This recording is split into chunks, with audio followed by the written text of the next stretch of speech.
There is a local pizza place that makes really good meatza, and what they use as the base for their meatza is Italian sausage. So I try to replicate it in this recipe. Here are the ingredients for my low carb pizza or meatza. Right here I have an Italian sausage seasoning without sugar, and this is something that I put together, and I'll leave in the description box like the measurements and all that I used for that. And then over here I have some ground pork, and this is going to be the base of the meatza. Let me just say this: if you just add this Italian seasoning to the ground pork, you can stop right there and fry these up and make them into like breakfast sausages. They're really good. So in any case, let's carry on.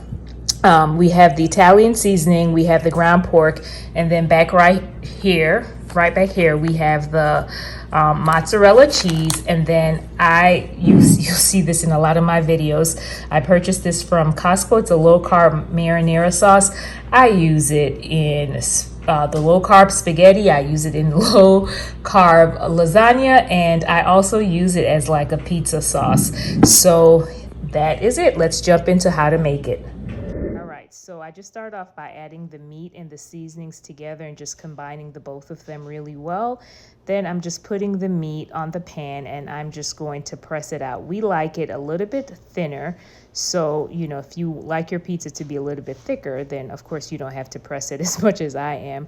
But I just go ahead and I do that. And for this particular day, I am doing two pizzas. One that's going to be just cheese, and another I'm going to make a smaller one with the smaller pan, and I am going to add some toppings on that. So I just repeat the same process with the smaller pan, and once I'm done with that, I'm gonna pop it in the oven and bake it at 400 for 8 to 10 minutes.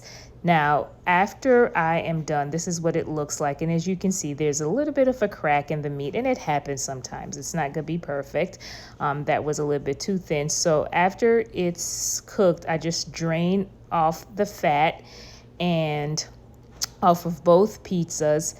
And after we do that, we just add the sauce, the tomato sauce to it.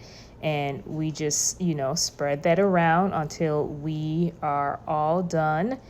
And once we are done with the tomato sauce, we then transition to the cheese.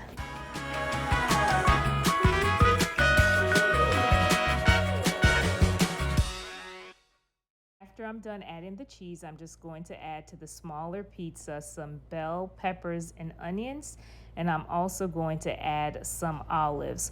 Once I've topped the pizza, I am going to pop both of them in the oven on broil for about 5 minutes or so. And then this is what it looks like after 5 minutes of being in the oven. So here I am cutting the pizza, and you could see all the cheesy goodness right there.